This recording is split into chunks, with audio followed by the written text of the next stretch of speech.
Dr. Bharat Pankhania is a senior clinical lecturer at the University of Exeter Medical School. He joins me now from Bath in the United Kingdom. Good to have you on the program with us again, Doctor. Can you first explain to us what is euthanasia exactly? Because we hear a number of different terms being tossed around. Is this the same as doctor-assisted suicide? And also, who can qualify for it, and how is the decision made?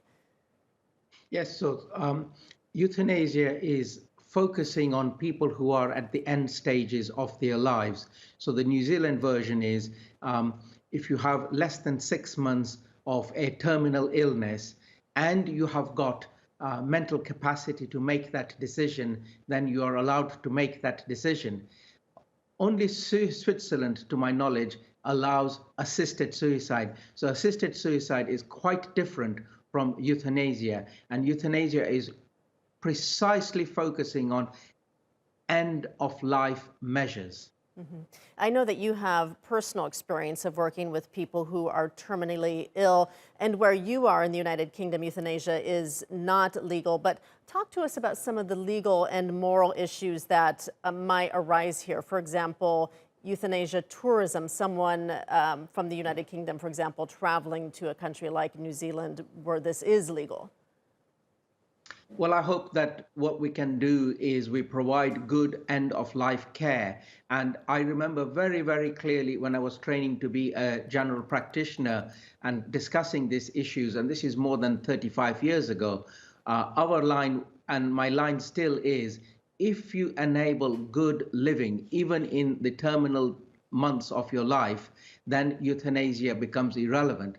But I can see that if there is a lot of pain and a lot of suffering, then some medications may enable you to be relieved of your pain and at the same time hasten your death. But this is a very fine line, very emotive subject. My view is that we provide excellent care, such excellent care that only very few people will actually say, despite your excellent care, I would still like to terminate my life before its due time naturally. And it's clear that there is a lot of opposition to this because there's only a handful of countries that do allow euthanasia. For those who do oppose it, what are the main reasons for it? What's the opposition?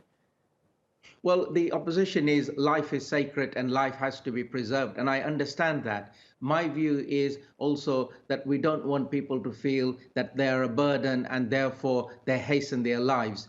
We as civilized nations ought to suffer the dying, the terminally ill with all the best services we can give them. So we don't want to give people at the end stages of their life the impression that they are a burden. That's one thing. And the other thing is we do need very, very important checks and balances. And the more checks and balances that we have from maybe more than 2, 3, 4 independent doctors from different parts of the country, all looking at the case and then enabling those decisions to be made independently, that would be a better safeguard as well. And for people in the countries where this is legal who do choose to end their lives, how is euthanasia carried out? I know that it's at least 2 doctors have to agree to it, but is it done in a facility at home? Is there a doctor present? What's the process?